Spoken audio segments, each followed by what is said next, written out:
آؤ ایک ایسی جگہ کو دیکھنے چلیں جہاں نہ ٹکٹ کی ضرورت ہے نہ پاسپورٹ اور ویزے کی۔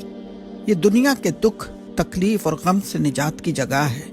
یہ خوشبوؤں، باغات، تر و تازہ ہواؤں اور حیات جاویداں کا دروازہ ہے۔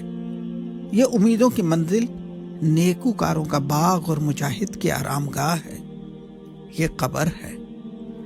جی ہاں، یہ جنت کی خوشبوؤں کی کھڑکی ہے۔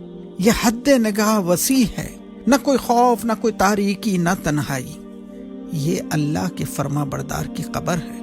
لیکن یہی قبر تاریکی اور تنہائی کا مکان بھی ہے، جسموں کے گھلنے اور کفن کو بوسیدہ کرنے کی جگہ ہے۔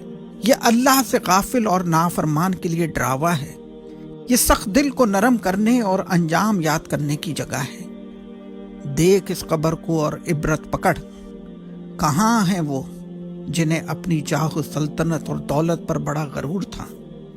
وہ جو ناز و نعم، عیش و عشرت اور نرم خواب گاہوں کے عادی تھے، وہ جو بڑا زور کلام اور سریلی آواز رکھتے تھے۔ کہاں ہیں فرعون و نمرود و قارون و حامان؟ کہاں ہیں وہ ظالم و جابر جن کا بڑا دبدبا تھا؟ کہاں ہیں وہ بیوٹی کوئنز جنہیں اپنے جسم اور حسن پر بڑا ناز تھا؟ کہاں ہیں وہ کڑیل جوان جنہیں اپنی جوانی پر بڑا اعتبار تھا؟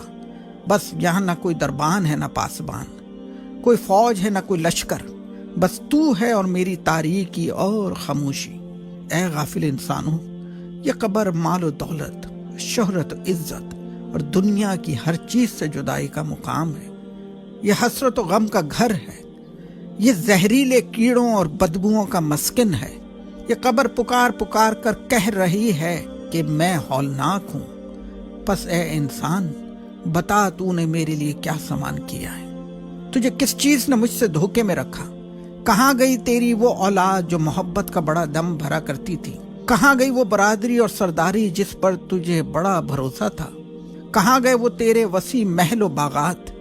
پس آج تو ہے اور تیری یہ تنگ و تاریک قبر۔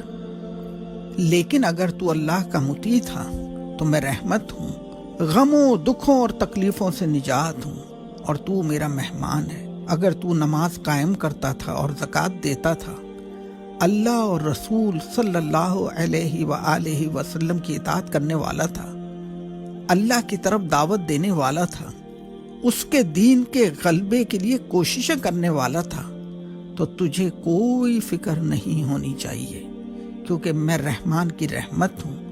کیونکہ میں رحمان کی رحمت ہوں،